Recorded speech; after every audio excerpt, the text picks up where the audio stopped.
बिस्मिल्लाहिर्रहमानिर्रहीम। अल्हम्दुलिल्लाहिल्लज़ी ला यब्लगु मिदहतहुल क़ाइलून वला युहसी नअमहुल आदून वला युअद्दी हक़्क़हुल मुज्तहिदून अल्लज़ी ला युद्रिकुहु बौदुल हिमम वला युनालहु गौसुल फितन अल्लज़ी लैसा लिसिफ़तिही हद्दुन महदूद वला नातुन मौजूद वला वक़्तुम मअदूद फ़तरल ख़लाइक़ बिक़ुदरतिही व नशरर रियाह बिरहमतिही वस्सलातु वस्सलाम वत्तहिय्यतु वल इकराम अलन नबिय्यिल उम्मिय्यिल अरबिय्यिल क़ुरैशिय्यिल मक्किय्यिल मदनिय्यिल हाशिमी अल्लज़ी सुम्मिया फ़िस समाए अहमद वफ़िल अर्ज़ अबिल क़ासिम मुहम्मद।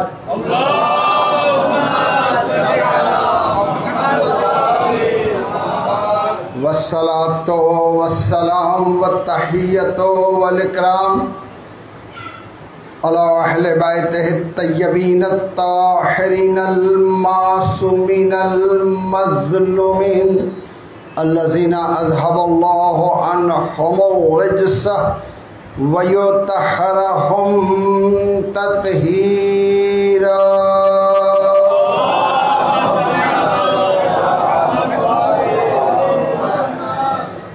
अला लानतुल्लाहि अला अदाइहिम अजमाइन मिनल आन इला क़यामि यौमिद्दीन। बिस्मिल्लाहिर्रहमानिर्रहीम।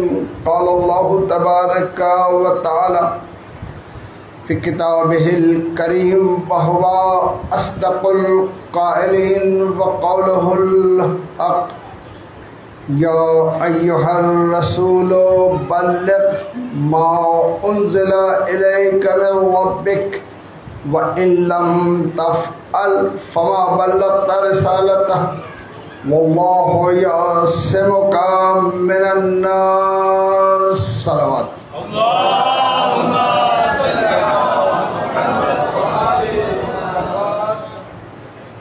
सर्वप्रथम इमाम ज़मान अज्जल्लाहु ताला फ़रजहु शरीफ रहबर मुअज़्ज़म इनक़लाब महाराजे इज़ाम सकल विलायतेर विश्वासीदेर आंतरिक मोबारकबाद। सूरा मायदार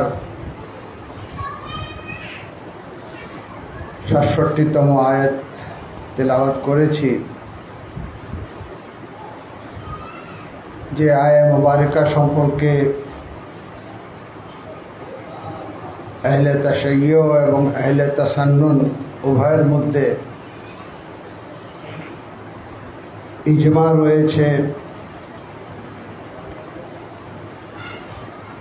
जे आयत गदीर खुम नामक स्थाने अवतीर्ण है।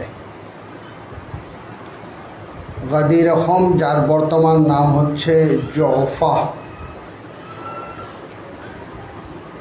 पैगम्बर इस्लाम सल्लल्लाहु अलैहि वसल्लम 10ম हिजरीते हज करे जखन फिरे आसछिलेन এই জোফা নামক স্থানে তিনি যখন পৌঁছালেন তখন ওহী আসলো, ইয়া আইয়ুহার রাসূল বাল্লিগ, এ নবী আপনি পৌঁছিয়ে দেন মা উনজিলা ইলাইকা মির রাব্বিক, যেটা আল্লাহর পক্ষ থেকে আপনার উপরে অবতীর্ণ হয়েছে। व इन लम तफ़अल, यदि अपनी काजटी ना करें फमा बल्लग़्ता रिसालता, अपनी रिसालतेर कोनो काजई करेनনি। আয়াতের শেষ অংশটা খুবই গুরুত্বপূর্ণ। ওয়াল্লাহু ইয়াসিমুকা মিনান নাস, আল্লাহ মানুষের হাত থেকে আপনাকে রক্ষা করবে। খুবই সংক্ষিপ্ত প্রেক্ষাপট বলেই আমি কিন্তু সেই দিকে নিয়ে যেতে চাই যেটা আজকে আমার আলোচনার আমি মনে করি একটি নতুন দিক আপনাদের সামনে উপস্থাপন করতে সক্ষম হব ইনশাআল্লাহ, এবং সময়ও বেশি নেব না। কিন্তু একটি দায়িত্ব আপনাদের নিতে হবে, সেটা হচ্ছে খুবই ধৈর্য সহকারে আমার কথাটাকে উপলব্ধি করতে হবে। একবার সালাওয়াত পড়ুন মুহাম্মদ ওয়া আলে মুহাম্মদ।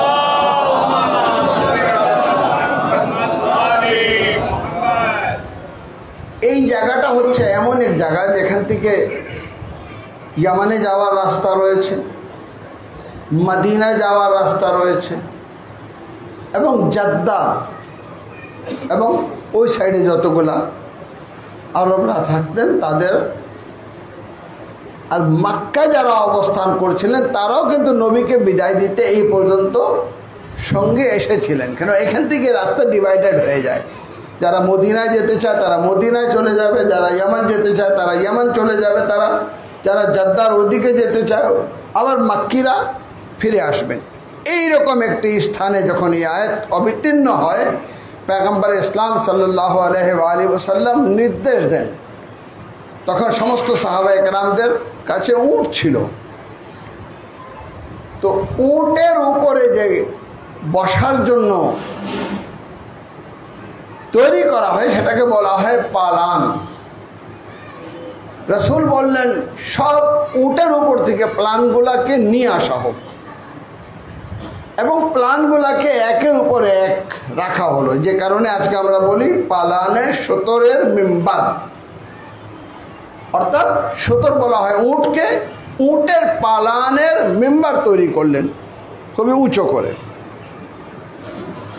যার উপরে রাসূল খুদা সাল্লাল্লাহু আলাইহি ওয়া আলিহি ওয়াসাল্লাম আলী ইবনে আবি তালিবকে সঙ্গে নিয়ে 1 লাখের অধিক সাহাবায়ে কেরামদের মাঝে তিনি বললেন, আলাস্তু আওলা বিআনফুসিকুম। ইতিহাসে ঠিক এই সেন্টেন্সটি রয়েছে, এবং কি জালালউদ্দিন সিউতি দুরে মানসুরে তিনিও কিন্তু উল্লেখ করেছেন, আলাস্তু আওলা বিআনফুসিকুম, আমি কি তোমাদের নফসের উপরে প্রাধান্য রাখি না? আমি কি তোমাদের নফসের মালিক না? আসলে ব্যাপারটা কি? কোন জায়গায় রূহ বিক্রির কথা কোরআনে উল্লেখ নেই। রূহকে আল্লাহর কাছে বিক্রি করে দিতে হবে। আল্লাহর দেওয়া সাব্বাইতুহু ওয়া নাফাকতু ফীহি মিন রূহি ফাকাউ লাহু সাজিদিন। রূহ হচ্ছে আল্লাহর পক্ষ থেকে প্রদান করা একটি নিয়ামত, যেটা আল্লাহ রাব্বুল আলামিন নিয়ে নেবেন, যেটার মালিক আপনি না। কিন্তু নফস আপনাকে দিয়েছেন, যে নফসের কারণে আপনি ফেরেশতার চেয়ে উত্তম। এই নফস নিয়ে বারবার কথা আসছে। কখনো আল্লাহ বলছেন ইন্নাল্লাহ আশতারা মিনাল মুমিনিনা আনফুসাহুম ওয়া আমওয়ালাহুম বিআন্না লাহুমুল জান্নাহ। আল্লাহ রাব্বুল আলামিন মুমিনদের কাছ থেকে তাদের নফসকে ক্রয় করতে চায়, যেন তার বিনিময়ে তাকে যেন জান্নাত প্রদান করে। আর এই নফস মানুষের এখতিয়ারে দুটি অবস্থানে অবস্থান করছে। এক হচ্ছে নফস, নফসে আম্মারা। কোরআন বলছে ইন্না নফস নফসা লিআম্মারাতিন সু। নফস কুকর্মের দিকে ধাবিত করে, উৎসাহিত করে নিয়ে যায়। আল্লাহ তাআলা কেন দিয়েছ রূহ? যদি না থাকতো আমরা পাপ থেকে বেঁচে যেতাম। বলে যদি নফস না থাকতো তাহলে ফেরেশতার চেয়ে উত্তম হতো না। ফেরেশতা পাপ করে না কেন? পাপ করার ক্ষমতাই আল্লাহ তাকে দেননি। নফস দিয়ে মানুষকে পাপ করার ক্ষমতা তার মধ্যে দিয়েছেন, নফসে আম্মারা দিয়েছেন, কিন্তু এই নফসে আম্মারাকে নিয়ন্ত্রণ করে সে ইনসানে কামিল হবে, ফেরেশতার চেয়ে উত্তম হয়ে যাবে। কেন? তার কাছে নফস রয়েছে যে কুকর্মের দিকে ধাবিত করছে, কিন্তু সে তাকে নিয়ন্ত্রণ করে আল্লাহর কাছে বিক্রি করে দিয়ে, আল্লাহর কাছে তুলে দিয়ে এমন শান্ত অবস্থায় অবস্থান করে যে আল্লাহ তোমার দেওয়া ছিল, তোমাকে দিয়ে দিলাম, তার পরিবর্তে জান্নাত করে করে নিলাম। সালাওয়াত পড়েন মুহাম্মদ ওয়া আলে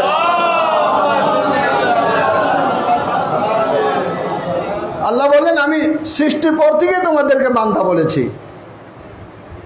কিন্তু তোমার মনে থাকা দরকার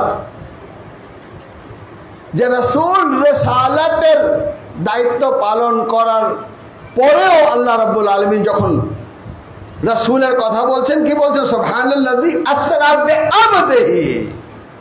রাসূলকেও কিন্তু বান্দা বলছেন। শ্রেষ্ঠতা কিন্তু বান্দার মধ্যে রয়েছে, পরিপূর্ণতা বান্দার মধ্যে রয়েছে। যদি তুমি তোমার নফসকে বিক্রি করে দিয়ে জান্নাত ক্রয় করে নাও, তো তোমার নফস এমন এক অবস্থায় চলে যাবে যে আল্লাহ রাব্বুল আলামিন বলবেন, ইয়া আইয়াতুহান নাফসুল মুতমাইন্না ইরজিই ইলা রাব্বিক। হে শান্ত নফস, চলে আসো আল্লাহর দিকে, আল্লাহ তোমাকে ডাকছে, চলে আসো। এখানে কিন্তু অন্য কাউকে আল্লাহ মাঝখানে আসতে দেননি। কি বলছেন? ইয়া আইয়াতুহান নাফসুল মুতমাইন্না ইরজিই ইলা রাব্বিক, তারপরে ফাদখুলি ফি ইবাদি ওয়াদখুলি জান্নাতি। তোমার শান্ত নফস,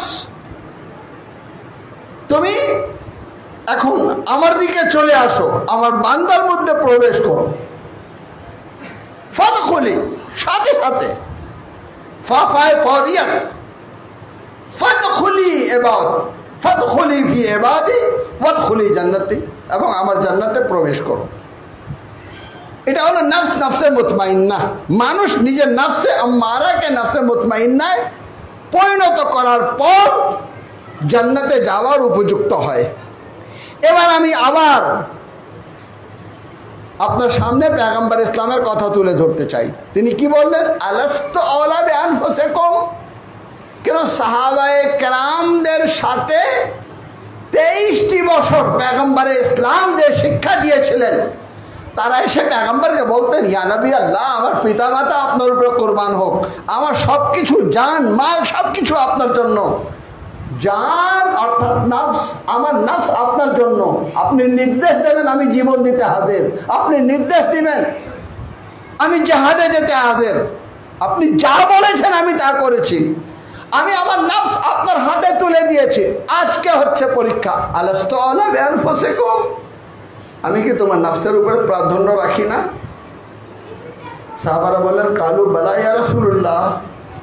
হ্যাঁ ইয়া রাসূলুল্লাহ, আপনি আমার নফসের উপরে প্রাধান্য রাখেন, আমাদের নফসের উপরে প্রাধান্য রাখেন। আপনি আমাদের নফসের মালিক।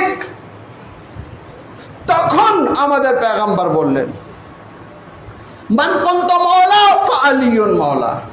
কোন কোন রিওয়ায়াতে আছে মান কুনতু মাওলা ফাহাজা আলিয়ুন মাওলা। হাজা ইশারা, পাশে অবস্থান করছেন, হাত তুলে ধরে বললেন, মান কুনতু মাওলা ফাহাজা আলিয়ুন মাওলা। আমি যার যার মাওলা। এর আগে কি বলেছেন? আমি কি তোমাদের নফসের মালিক না? অর্থাৎ আমি যার যার নফসের মালিক, আলী তার তার নফসের মালিক। সাল্লাল্লাহু আলাইহি মুহাম্মদ ওয়া আলে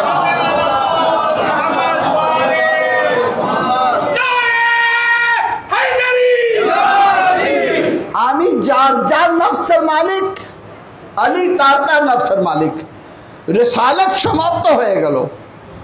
দিন রক্ষার জন্য আমাদের জীবন যেন গরু ছাগলের মতো না হয়। গরু ছাগলের একটি মালিক থাকে, তো মানুষের নফসের একজন মালিক নির্ধারণ করে দিচ্ছেন যে আজকে থেকে তোমাদের নফসের মালিক আলী রয়েছেন।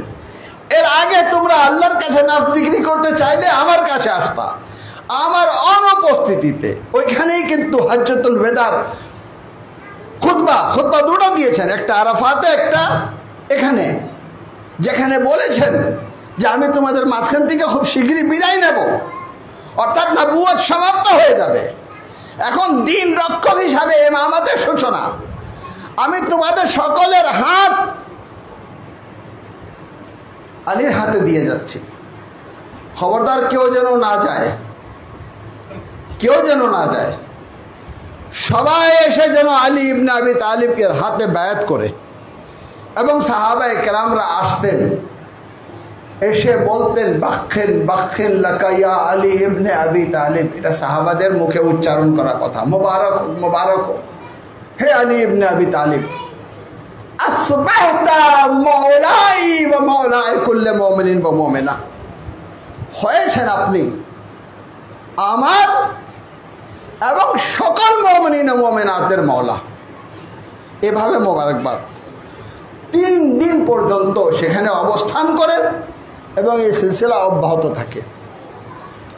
আমি এখানে থেমে গিয়ে এবার আমি আমার যে আজকে বিশেষ বিষয় আপনাদের সামনে তুলে ধরতে চাই, সেই দিকে আমি নিয়ে যেতে যাচ্ছি। দেখেন, এটা যুদ্ধ হচ্ছে নফস এবং আকলের। আল্লাহ রাব্বুল আলামিন মানুষকে আকল দিয়েছেন, যে আকল দ্বারা সে গ্রহণ করে। তাকে নফস দিয়েছেন, যে নফস দ্বারা সে শ্রেষ্ঠতা অর্জন করে। কিন্তু আপনি দেখছেন আকল ও নফসের যুদ্ধ কিন্তু সবসময় অব্যাহত ছিল। হাবিল শহীদ হয়ে গেলেন, অর্থাৎ নিজের নফস মালিকের হাতে তুলে দিলেন। কাবিল কাতিল হয়ে গেল, হত্যাকারী হয়ে গেল। সূচনা এখান থেকে হয়েছে। একটি যুদ্ধ রয়েছে নফসের সাথে, আকলের সাথে। আমাদের সকলের আকল রয়েছে, কিন্তু তারপরে আমরা গ্রহণ করতে চাই না। কেন চাই না? এই জন্য যে আমাদের নফস রয়েছে। যে ব্যক্তি নিজের নফসকে নিয়ন্ত্রণ করতে পারে না, আজকে বাবা বলছে আমার ছেলে আমার নিয়ন্ত্রণের বাইরে চলে গেল, ছেলে বলছে আমি আমার নফসের কাছে জিম্মি হয়ে আমি আমার বাবা মায়ের কথাও শুনিনি, পার্ক থেকে একটা মেয়েকে বাসায় নিয়ে আসছি। তো যেই ছেলে নিজের নফসের মালিক হতে পারেনি, যার নফসের মালিকিয়ত পিতামাতার হাতে নেই, যার এখতিয়ার পিতামাতার হাতে নেই, তো সে নিজের নফসের মালিক মওলাকে কি করে মানাবে? সালবার পড়েন মুহাম্মদ ওয়া আলে মুহাম্মদ। সে নিজের নফস রাসূলকে কি করে দেবে? এটা সহজ ব্যাপার না। আমাদের কাছে যাদের কাছে নফস রয়েছে, নফস আমাদেরকে বাধা দেয়। কেন? শয়তান আমাদের রূহকে নিয়ন্ত্রণ করতে পারে না, শয়তান আমাদের আকলকে নিয়ন্ত্রণ করতে পারে না। শয়তান নিয়ন্ত্রণ করে নফসকে, নফসে প্রবেশ করে আমাদেরকে কুকর্মের দিকে নিয়ে যায়, এবং যখন নিয়ে যায় তখন আমরা ভুলে যাই কোথায় যাচ্ছি। আকল বলছে যাওয়া উচিত না, কিন্তু আকল হেরে যায়, হেরে যায়। এবং আমরা দেখেছি নূহ আল্লাহর নবী, তার সন্তান নফসের কাছে হেরে গেল, নূহকে স্বীকৃতি দেয়নি, ডুবে গেছে। নূহের স্ত্রী জাহান্নামে চলে গেল, নূহের কথাকে আকল দ্বারা উপলব্ধি করতে পারেনি, নফসকে সাড়া দিয়েছে। যারা নফসকে সাড়া দেবে তারা কিন্তু বেলায়েতে আলীকে কখনোই পাবে না, তারা কিন্তু বেলায়েতকে পাবে না। বেলায়েত কি জিনিস? এই দৃশ্য আমরা 10 জিলহিজ অর্থাৎ কুরবানির দিন আমরা দেখতে পেরেছি। হযরত ইসমাইল এবং হযরত ইব্রাহিম, ইব্রাহিম খলিলে খোদা, ইসমাইল আল্লাহর নবী, তাকে বলছেন আমি স্বপ্ন দেখেছি যে তোমাকে আমি আল্লাহর পথে জবাই করছি, তুমি কি বলো, তোমার ব্যাপারে কি মত? তিনি কি উত্তর দিলেন? বাবা, যার নির্দেশ আপনাকে দেওয়া হয়েছে আপনি তার উপরে আমল করেন, ইনশাল্লাহ আমাকে ধৈর্যশীলদের মধ্যে পাবেন। অর্থাৎ নিজে আকল দ্বারা বুঝতে পেরেছিলেন যে কল্যাণ ওইদিকে রয়েছে যেদিকে নবী নিয়ে যাচ্ছেন। কেন? এটা আল্লাহর ইচ্ছা, আল্লাহর কাছে আমি সিলিন্ডার। কি হবে আমার জীবনের সাথে এটা দেখা দরকার নেই, আমি সিলিন্ডার। তাহলে আমাকে এখানে বলতে দেন, প্রথম বেলায়েতের বিশ্বাসী যদি কেউ হয় তাহলে ইসমাইল রয়েছে। সালওয়াত পড়েন মুহাম্মদ।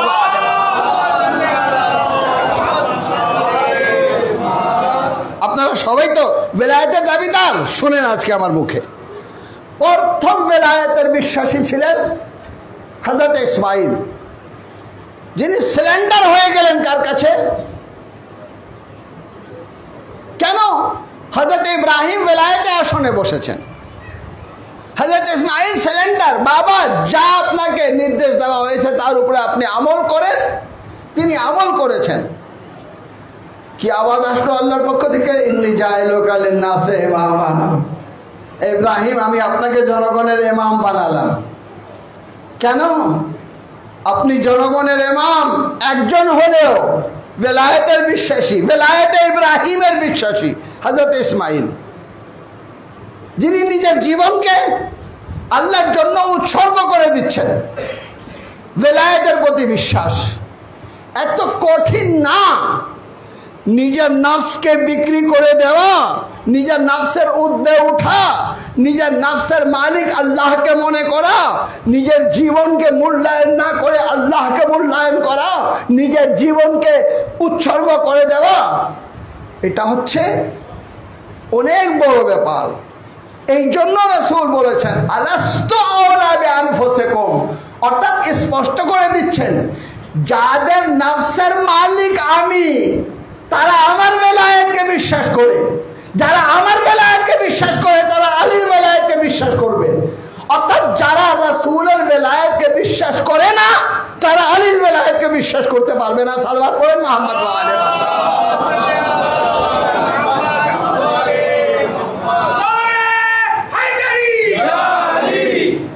রাসূল স্পষ্ট করছেন আমি নফসের মালিক, অর্থাৎ তোমরা বেলায়েতের বিশ্বাসী, নফস আমার হাতে তুলে দিয়েছো। তো আজকে দিকে তোমার নফসের মালিক হচ্ছেন আলী। অর্থাৎ তারা নফসকে রাসূলের হাতে তুলে দিলেন। তো রাসূল বললেন যে তোমরা তুলে দিয়েছো, এবার আমি যা নির্দেশ দেব তোমরা পালন করবা। রাসূলের নির্দেশ, মান কুনতু মাওলা ফাহাদা আলিউল মাওলা, আমি যার যার মাওলা আলী তার তার মাওলা। অর্থাৎ যেইভাবে নফস তুলে দিয়েছো রাসূলের হাতে, এভাবে নফস তুলে দাও আলী ইবনে আবি তালিবের হাতে। কিন্তু যাদের কাছে নফস রয়েছে তারা মুখে বলছে যে আমি তুলে দিচ্ছি রাসূলের হাতে, কিন্তু বাস্তবে যদি তুলে দিত, আফসোস হচ্ছে এটাই যে আজ অনেক মুফাসসিররা এর অর্থ করেন কি মাওলা মানে বন্ধু। ঘটনা সত্য, ঘটেছে, গদির ঘটেছে, আয়াত এসেছে। রাসূল আলীকে নিয়ে বলেছেন মান কুনতু মাওলা ফাহাদা আলিউল মাওলা, আমি যার যার মাওলা আলী তার তার মাওলা। তো আলীকে মানুষের বন্ধু বানিয়ে দিলেন। আচ্ছা ঠিক আছে, যদি এই আকীদাই আপনি রাখেন তো আগে ফাহাদা আলিউল মাওলার অনুবাদ করার আগে অনুবাদ করতে হবে মান কুনতু মাওলা, আমি যার যার মাওলা। তো আপনি রাসূলকে আকা মনে করেন, মালিককে নফস মনে করেন, নাকি বন্ধু মনে করেন? সাল্লাল্লাহু আলাইহি মুহাম্মদ ওয়া আলি মুহাম্মদ। আলী সম্পর্কে আকীদা পরে বলবেন, আগে রাসূল সম্পর্কে আকীদা কি বলেন, কায়নাতের নবী সম্পর্কে আকীদা কি বলেন। তিনি নফসের মালিক নাকি বন্ধু? বন্ধু হিসাবে রাসূলকে ভালোবাসেন নাকি মওলা হিসাবে, নাকি নফসের মালিক হিসাবে? তো তিনি কি বলছেন? মৌলানা উপস্থিত রয়েছেন, আতফ মাতফ একই হুকুম রাখে। মান কুনতু মাওলা ফাআলিয়ুন মাওলা, আমি যার যার মাওলা, আলী তার তার মাওলা। অর্থাৎ যেভাবে আমি মালিক সেভাবে আলী মালিক। এটা না যে রাসূল ছিলেন মালিক, আলী হলেন বন্ধু। সাল্লাল্লাহু করেন মুহাম্মদ ওয়া আলে মুহাম্মদ। এটা আকল গ্রহণ করে না। কেন মেনে নেননি? নফস গ্রহণ করে না। সাল্লাল্লাহু করেন মুহাম্মদ ওয়া আলে মুহাম্মদ। আকল বলছে রাসূল হচ্ছেন আমাদের মালিক, আকল বলছেন আলী হচ্ছেন আমাদের মালিক, কিন্তু নফস বলছে না, যদি মালিক মেনেই নেই তাহলে আমার নেতৃত্ব কোথায়, তাহলে আমার অবস্থান কোথায়, তাহলে আমি কোথায়, আমি কোথায়? হুসাইনকে যদি ইয়াজিদ মেনেই নিত তাহলে তো ইয়াজিদের অস্তিত্ব থাকতো না। ইয়াজিদকে কে বাধা দিয়েছে? তার নফস বাধা দিয়েছে। সে কি জানতো না যে আমি মুআবিয়ার সন্তান, উনি হচ্ছেন আলীর সন্তান? সে কি জানতো না যে হিন্দা ও আবু সুফিয়ানের বংশধর আমি, আর রাসূলের বংশধর হচ্ছেন হুসাইন? জানতো, কিন্তু আকলের কাছে হেরে গিয়ে নফসের হাতে জিম্মি হয়েছে। তো যারা মাওলা মানে তারা আকলকে সাড়া দিয়েছে, যারা মাওলা মানে না তারা নফসকে সাড়া দিয়েছে। সাল্লাল্লাহু করেন মুহাম্মদ ওয়া আলে মুহাম্মদ।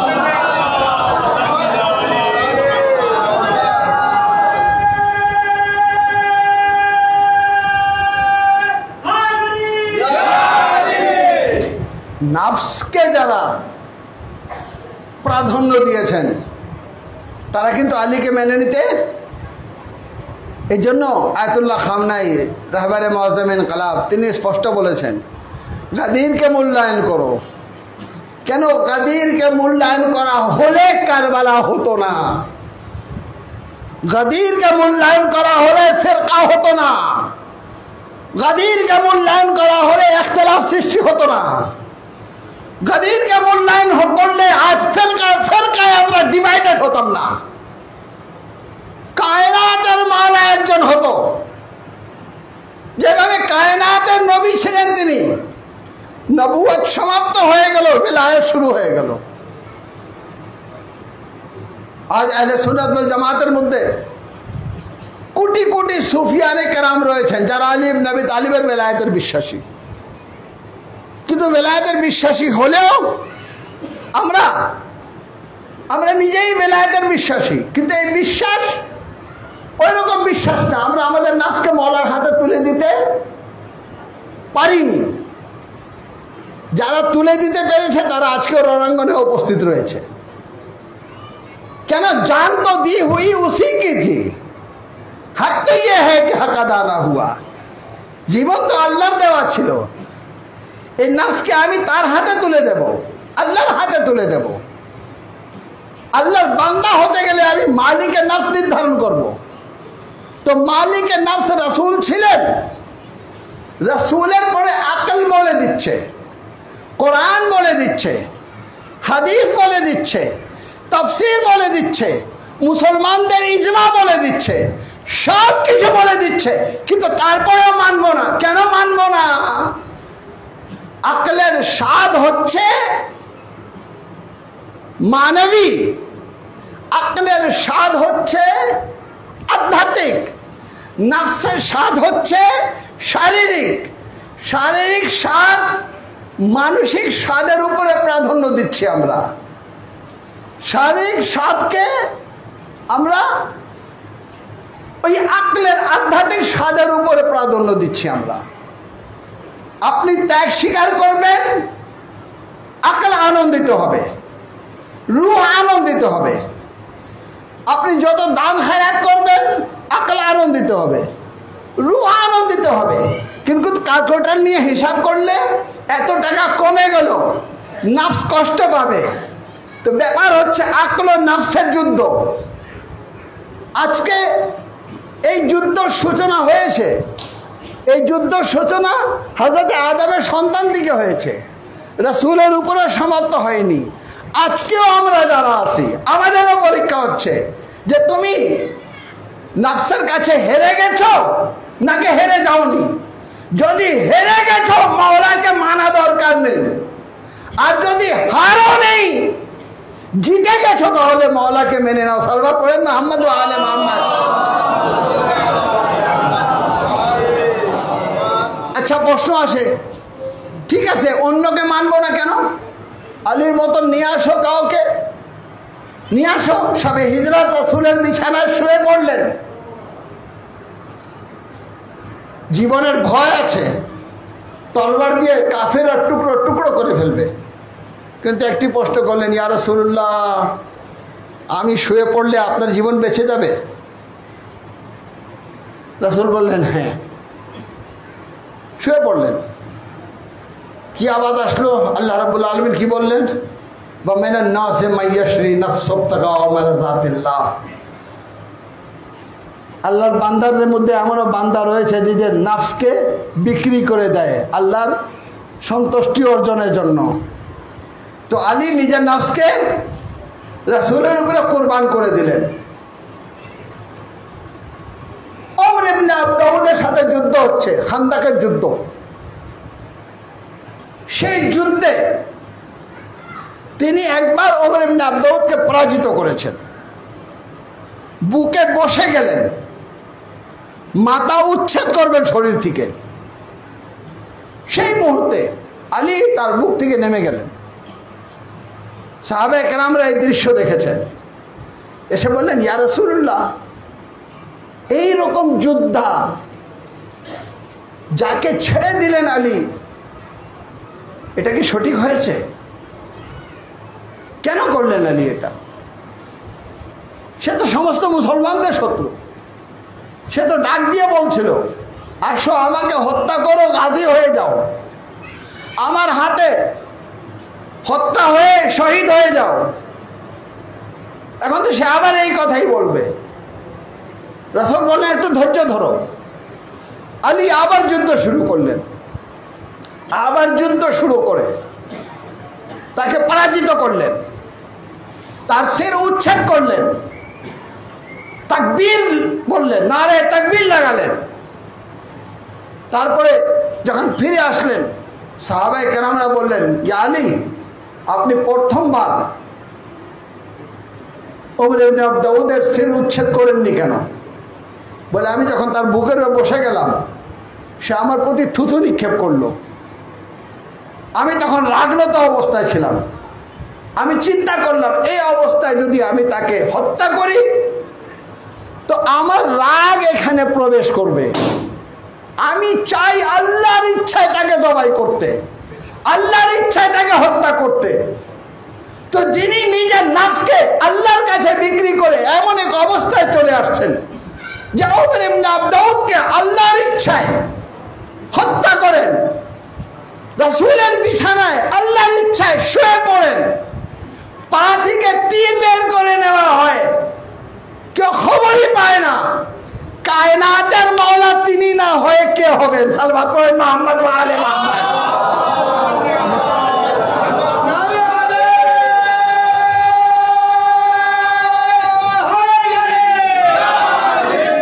এই বৈশিষ্ট্য যদি অন্য কোনো ব্যক্তির মধ্যে দেখাতে পারেন, আচ্ছা দেখানো দরকার কি?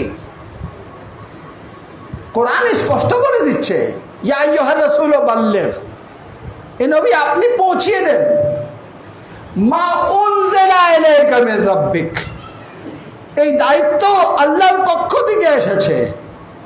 আপনি চিন্তা করছেন সবাই বলবে যে রাসূল নিজের ভাইকে খলিফা বানিয়ে দিলেন, নিজের ভাইকে ইমামত দিয়ে দিলেন। এই কাজটা রাসূল ঠিক করেননি। এর আগে বলতো জাদুঘর, এখন নানা ধরনের সমালোচনা করবে। ওয়াল্লাহু ইয়াসিমুকা মিনান নাস, আল্লাহ আপনাকে মানুষের হাত থেকে রক্ষা করবে।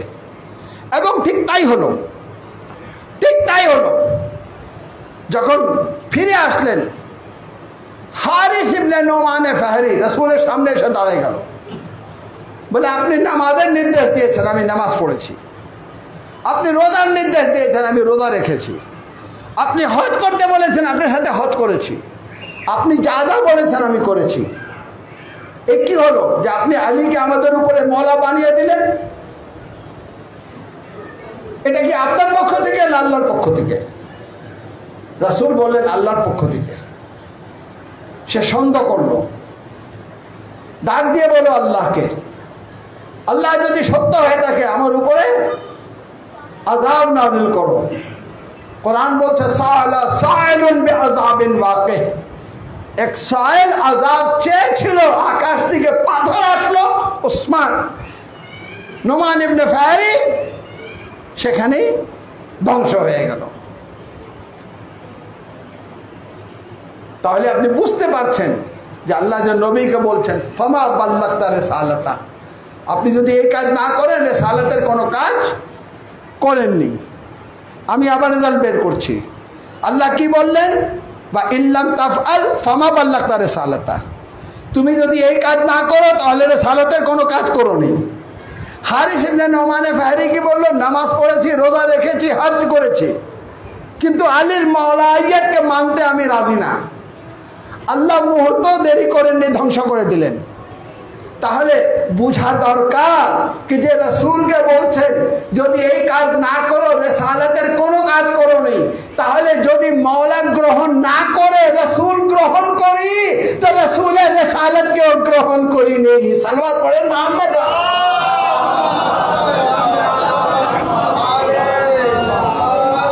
আজকে নামাজে মোহাম্মদ ও আলে মোহাম্মদের উপর দরুদ পড়া হয়, কিন্তু তাদের বেলায়েতের বিশ্বাসী না, তাদের বেলায়েতের বিশ্বাসী না।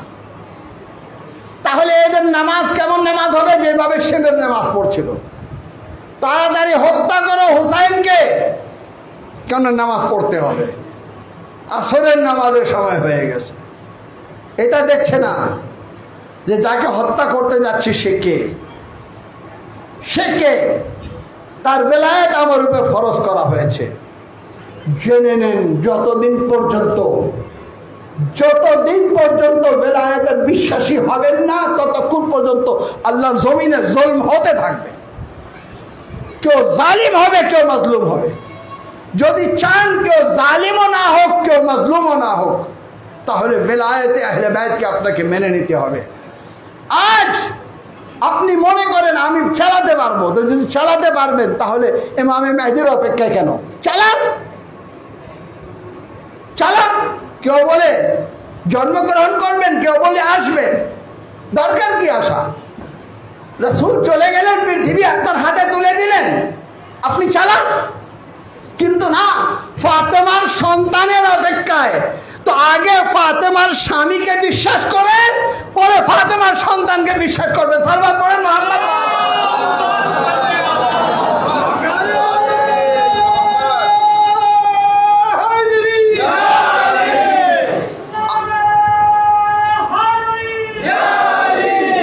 গিয়ে দেখবেন তাফসিরে কবিরে রয়েছে, তাফসিরে কাশাফে রয়েছে গাদিরের ঘটনা। কিন্তু অনেকে বলবেন আমি জানি না, মাদ্রাসায় পড়ানো হয় না, মাদ্রাসায় শেখানো হয় না। এটা এত বড় দুর্ভাগ্য যে নবীর হাতে পিঁপড়া, হযরত সুলাইমান নবী পিঁপড়াকে হাতে নিলেন, সূরা নামাল, নবীর হাতের পিঁপড়া, তা সবাই দেখে নিল, আর রাসূলের হাতে আলী, এটা চোখে পড়লো না। সালাওয়াত পড়েন না মুহাম্মদ।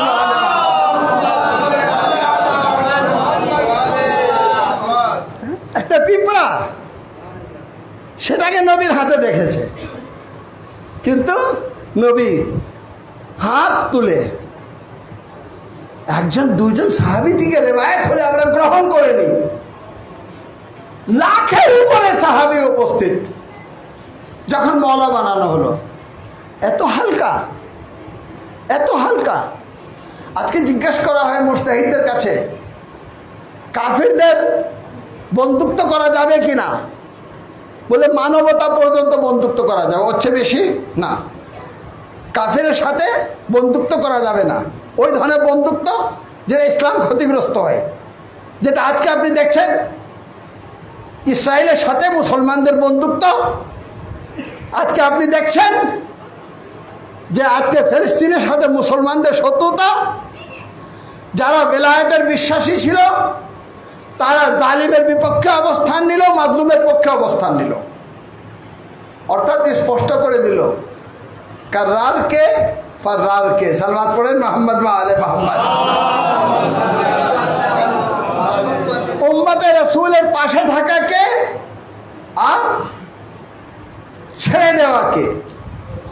আজকে ইরান রয়েছে, অন্যরা নাই। কেন নেই? পিছনে কারণ কি? কারণ হচ্ছে এই নাফস। নাফসকে আপনি বিক্রি করেন উপযুক্ত জায়গায়, আল্লাহর কাছে বিক্রি করেন। যখন বিক্রি করবেন মালিকে নাফস পেয়ে যাবেন। যখন মালিকে নাফস পেয়ে যাবেন, তো যেভাবে গরু ছাগল জবাই করা হয় না, গরু ছাগলও লাওয়ারিস না, তারও কিন্তু ওয়ারিস রয়েছে, তারও কিন্তু মালিক রয়েছে। কিন্তু হায় আফসোস, আমাদের কোনো মালিক নেই। সবাই বলে ফাতেমার সন্তান আসবে।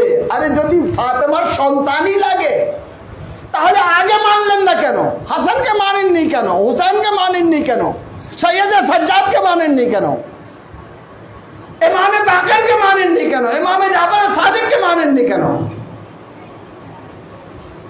এখন যখন দেখছে যে আমার নাস আমাকে কোন ঠাসা করে ধরেছে, জালিমরা আমাদের উপরে চেপে বসেছে, বেশি অর্থ আমাদের উপরে চেপে বসেছে, এখন সবাই ফরিয়াদ করছে কোথায় ফাতেমার সন্তান, সে আসে আমাদের বের করুক। তো আমি বলবো এই জন্য পয়গম্বর ইসলাম আমাদের হাত আলী ইবনে আবি তালিবের হাতে দিয়ে গেলেন, এবং আলী ইবনে আবি তালিবের হাতে দিয়ে গেলেন না, এই দায়িত্ব ইব্রাহিম আল্লাহর কাছ থেকে চেয়ে নিয়েছিলেন। যখন বলা হলো ইন্নী জাইলুকা লিন্নাসি ইমামা, তখন ইব্রাহিম বলেন ওয়া মিন যুররিয়াতি, আমার যুররিয়াতকে ইমামত দাও। আজ মুসলমানরা ওই আকল দ্বারা, ওই চেতনা দ্বারা খুঁজে না যে যুররিয়াতে ইব্রাহিমের মধ্যে ইমামত কোথায়। ইমামতের গণনা করতে গিয়ে যে রাসূল বলেছেন 12 জন আমার খলিফা হবেন, গণনা করতে গিয়ে 6 নম্বরে ইয়াজিদের নাম লেখা হয়, রাদিয়াল্লাহু আনহু লেখা হয়। কিন্তু ইউনাবিউল মুআদ্দাদ আহলে সুন্নাত ওয়াল জামাতের কিতাব সৈয়দ সুলাইমান কান্দুজি তিনি লিখছেন ইউনাবিউল মুআদ্দাদে জাবির ইবনে আব্দুল্লাহ আনসারী থেকে, যখন তিনি শুনলেন 12 জন খলিফা হবেন, ইয়া রাসূলুল্লাহ সে খলিফাদের নাম কি আপনি বলতে পারবেন? এক একজন নাম বলা শুরু করলেন, 12 ইমামের নাম বললেন। 5ম ইমামের নাম বলার পর বললেন জাবির তুমি ওনার সাথে সাক্ষাৎ করবা। এটাও হচ্ছে আহলে সুন্নাত ওয়াল জামাতের কিতাব, যেখানে 12 জন ইমামের নাম উল্লেখ করা রয়েছে। এই জন্য আজকে মুসলমানদের মধ্যে অনেক বড় একটি দল রয়েছে যারা জানে যে ইমামে মেহেদী রয়েছেন, পর্দায়ে গায়বাতে রয়েছেন। এখন কি বলেন? আধ্যাত্মিকতার ইমাম ওনারা, দুনিয়াবি খেলাফত এনারা। না ভাই, আমাদের দুনিয়া ও দিন একই। যেটা হচ্ছে দিন ওটাই হচ্ছে দুনিয়া। দুনিয়াকে আমরা দিনে পরিণত করে আখিরাতের জন্য আসছি। এই জন্য আপনাকে আসতে হবে, আসতে হবে দারে আলী ইবনে আবি তালিব पे। जमाना आएगा हक की तरफ आहिस्ता आहिस्ता खुलेंगे दिल पे असरारे नजफ। আহিস্তা আহিস্তা সেই যুগ আসবে। আস্তে আস্তে আমাদেরকে স্বীকার করতে হবে যে আলী হচ্ছেন বেলায়েতের সম্রাট, আলী হচ্ছেন বেলায়েতের মূল কান্ডারি। আজ সেখানে বেলায়েতের কথা না বলে হমুক পীর, হমুক পীর। আমি আজকেই শুনে আশ্চর্য হলাম যে পীর মায়ের দুধ খাচ্ছিলেন, হঠাৎ করে গায়েব হয়ে গেলেন। আবার যখন কুলে আসছেন মা জিজ্ঞেস করছে তুমি কোথায় চলে গেলা? বলে লাফ দিয়ে সূর্যের কাছে চলে গেল, লাফ দিয়ে সূর্যের কাছে চলে গেলাম। মা এই কথা প্রায় জিজ্ঞেস করতো, এখন বড় হয়ে গেছে। বলে কি হলো, এখন আর তুমি লাফ দাও না, সূর্যের কাছে যাও না? বলে সূর্যের আর ক্ষমতা নেই আমার ওজন সামলায় রাখা, তাই আমি আর এখন যাই না। আর আমি কি করি, ডেকে নামাই নিচে নিয়ে আসি। হুজুররা জিজ্ঞেস করেন আপনারা বেলায়েতের বিশ্বাসী, একটু উদাহরণ দেন। বলে হ্যাঁ উদাহরণ আছে, তো উদাহরণ আছে, শামস তাবরিজীর উদাহরণ আছে। কি উদাহরণ আছে? বলে অনেক ক্ষুধার্ত ছিলেন, বের হয়ে গেলেন রাস্তায়, খেতে দাও। এইসব গল্প কাহিনী আমাদের শোনানো হয়, বেলায়েত থেকে দূরে রাখা। কেন? তাফসীরে বেলায়েত রয়েছে, হাদিসে বেলায়েত রয়েছে, কোরআনে বেলায়েত রয়েছে। এখন বেলায়েতকে ডাইভার্ট করতে হবে। ডাইভার্ট করতে দিয়ে কি করা হয়? বলা হয় বেলায়েত, বেলায়েত দেখো বেলায়েত। বলে বেলায়েত ছিল কার কাছে ছিল? অমুক পীর সাহেবের কাছে ছিল, বেলায়েত ছিল। বড় পীরের কাছে ছিল, বেলায়েত ছিল। কার কাছে ছিল? শামস তাবরেজের কাছে ছিল। আচ্ছা উদাহরণ দাও। বলে উদাহরণ রয়েছে। বড় পীর বের হলেন, কিছু দাও, কিছু দাও। একটা মাংসের দোকানে গেলেন, আমি ক্ষুধার্ত রয়েছে, কিছু দাও। সে কলিজার একটা টুকরো দিয়ে দিল। ঠিক কলিজা নিয়ে যেখানে যাচ্ছেন কেউ ভাসতে রাজি না। একবার বললেন শামসের দিকে দেখে, তুমিও শামস আমিও শামস, নেমে আসো। সূর্য নেমে আসলো, তিনি কলিজা ভেজে খেলেন। এই গল্প যদি আপনি শোনান, আপনার শিক্ষিত ছেলেরা ইসলামের দিকে আসবে না, ইসলাম থেকে অনেক দূরে চলে যাবে। সেই বাস্তব বেলায়েতের দিকে নিয়ে আসেন। সাল্লাল্লাহু আলাইহি মুহাম্মদ ওয়া আলি মুহাম্মদ। যদি নিজের ঈমানকে রক্ষা করতে চান, নিজের সন্তানদের ঈমানকে রক্ষা করতে চান, বেলায়েতে আহলে বাইত ছাড়া কোনো উপায় নেই। শেষ কথা, শেষ কথা। ওই বিদায় হজের সময় রাসূল বলেছেন, ইন্নী তারিকুম ফিকুম মুস্তাকালাইন কিতাবাল্লাহ ইতরাতি ওয়া আহলে বাইতি। আমি দুটি জিনিস রেখে যাচ্ছি, কোরআন ও আহলে বাইত। লা ইফতারিকা, কোনোদিন এটা আলাদা হবে না। হাত্তা ইয়ারাদু আলাইয়াল হাউজ, হজে কাউসারে আমার কাছে পৌঁছে যাবে। তাহলে আপনি কি মনে করেন কোরআন আছে আহলে বাইত নাই? রাসূলের হাদিস মিথ্যা হয়ে যাচ্ছে। যেখানে কোরআন রয়েছে ওইখানে আহলে বাইত রয়েছেন। আপনি কোরআনকে আহলে বাইত থেকে আলাদা করতে পারবেন না। যেখানে আহলে বাইত সেখানে কোরআন। আপনি আহলে বাইতকে ছেড়ে দিয়েছেন, কোরআনকে ছেড়ে দিয়েছেন। আপনি কোরআনকে গ্রহণ করেছেন, আহলে বাইতকে গ্রহণ করেছেন। কি করবেন? চোখে ধুল দেবেন? আজ যুব সমাজরা বুঝতে শুরু করেছে। আজ ইসলাম নিয়ে অনেকে প্রশ্নবিদ্ধ করছে। তার সামনে যে সঠিক ইসলাম আসছে সেই ইসলামকে তারা গ্রহণ করছে। সেই ইসলাম হচ্ছে ইসলামে বেলায়েত। সেই ইসলাম হচ্ছে ইসলামে বেলায়েত, যেখানে নফসকে ক্রয় করা হয়, আল্লাহর কাছে পৌঁছিয়ে দেওয়া হয়, আল্লাহর কাছে পৌঁছিয়ে দেওয়া হয়। এই জন্য যারা বেলায়েতের বিশ্বাসী, আমাকে আমাদের রেজা ভাইয়ের শের পড়েই समाप्त करते दें कि खुदा रखे मेरे दिल में मोहम्मद की मोहब्बत है, खुदा रखे मेरे दिल में मोहम्मद की मोहब्बत है। यहाँ भी मेरी जन्नत है, वहाँ भी मेरी जन्नत है। तसव्वुर में पाकीज़ा सूरत है, मेरा ईमान सलामत है, मेरा कुरान सलामत है। नबी ताहिर, अली ताहिर, जनाबे फातिमा ताहिर, जिधर नजरें उठाता हूँ तहारत ही तहारत है।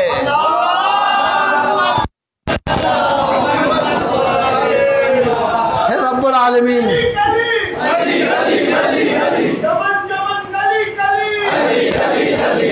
हे रब्बुल आलमीन, हे रब्बुल आलमीन, এই বেলায়েত দিবস উপলক্ষে আমাদের গুনাহানে কবিরা ও সগীরাকে মাফ করে দাও, আমাদেরকে নেক আমল করার তৌফিক দান করো, আমাদেরকে ঐক্যবদ্ধ থাকার তৌফিক দান করো, আমাদেরকে ইসলামের শত্রুদেরকে চিহ্নিত করার তৌফিক দান করো। হে রব্বুল আলমিন, তাদের বিরুদ্ধে ঐক্যবদ্ধ হওয়ার তৌফিক দান করো, মুসলমানদের বৃহত্তম ঐক্য গড়ে তোলার তৌফিক দান করো, রাসূলের পরে রাসূলের আহলে বাইতকে মূল্যায়ন করার তৌফিক দান করো, যাদের উপরে দরুদ পড়ছি তাদের মারিফত অর্জন করার তৌফিক দান করো। হে রব্বুল আলমিন, সামনে কারবালার মহান ত্যাগ আসছে, এই মহান ত্যাগ থেকে আমাদের শিক্ষা গ্রহণ করার তৌফিক দান করো, এই মহান ত্যাগকে শক্তিতে পরিণত করার তৌফিক দান করো।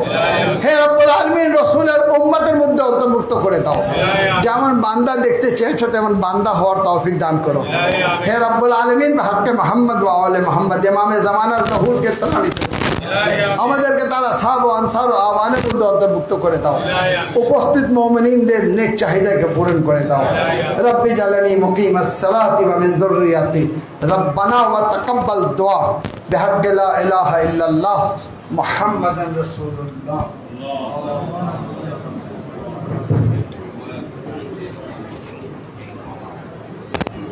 अस्सलामु अलैका या रसूलुल्लाह, अस्सलामु अलैका या नबी अल्लाह, अस्सलामु अलैका या अमीर अल-मोमिनीन, अस्सलामु अलैका या सय्यदतुन निसाइल आलमीन, अस्सलामु अलैका या अहले बैतुन नबुव्वा व माअदुन रिसाला, अस्सलामु अलैका या अबा अब्दुल्लाह अस्सलामु अलैका या रसूलल्लाह, अस्सलामु अलैका अय्युहा शहीद व अब्ना शहीद, अस्सलामु अलैका अय्युहल मज़लूम व अब्ना मज़लूम, लानल्लाहु उम्मतन क़तलतक व लानल्लाहु उम्मतन ज़लमतक व लानल्लाहु उम्मतन समिअत बिज़ालिका फ़रज़ियत। अस्सलामु अलैका अल ग़रबा, अस्सलामु अलैका मुईन ज़ुअफ़ा वल फ़क़रा, अस्सलामु अलैका शम्स शमूस अय्युहल मदफ़ून बिअर्ज़तूस, अस्सलामु अलैका मुग़श्शिशियत मजदा, अस्सलामु अलैका बिन्त मूसा इब्न जाफ़र, अस्सलामु अलैकुम व रहमतुल्लाह, अस्सलामु अलैका या मौलाया या साहिबल असर व ज़मान, अल अमान मिन फ़ितनति ज़मान, अस्सलामु अलैका शरीकल कुरान, अस्सलामु अलैका इमामुल इंस वल जान, अज्जलल्लाहु ताला फरजक व सल्लल्लाहु ताला मखरजक व ज़हूरक व जअलना मिन अंसारिक मवालिक व रहमतुल्लाहि व बरकातुहू या मौलाया साहिबल असर व ज़मान, अदरिकनी फ़िद दुनिया वल आखिरह।